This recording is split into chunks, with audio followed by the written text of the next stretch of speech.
haunted by my phone. I always thought my phone was just a tool, a piece of technology meant to make life easier. That was until last week when it started showing me things I couldn't see.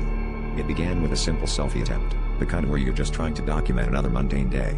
But when I looked at the picture, there was a shadowy figure in the background, almost out of focus. At first, I laughed it off as a glitch, but curiosity got the better of me, and I snapped another one. This time, the figure was clearer and closer, standing just behind me. As the days progressed, each photo I took with the front camera showed the entity inching closer, its features becoming more defined. Its face was a blur of dark smoke, but the eyes, those were unmistakable. They seemed to pierce through the screen, filled with a malice that chilled me to my core. I couldn't understand why this was happening or what it wanted. There was a sinister aura that seeped through every picture, and I became paranoid, constantly checking my surroundings for something that wasn't there.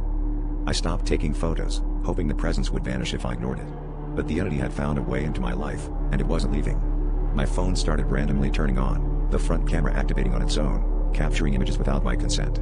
Each notification was a reminder that it was still there, getting closer. I began to lose sleep, haunted by the thought of it finally reaching me. I confided in a friend, who suggested deleting all the photos, thinking it might break whatever connection my phone had established with this otherworldly thing. Desperation led me to follow their advice, but the moment I hit delete, my phone buzzed violently in my hand, the screen flashing with a single image before it went black. The final photo was of my face, eyes wide in terror, the entity's hand resting on my shoulder. I dropped the phone, a cold realization washing over me. It was no longer just in the photos. I could feel the weight on my shoulder, as if the entity had finally crossed from the digital world into mine.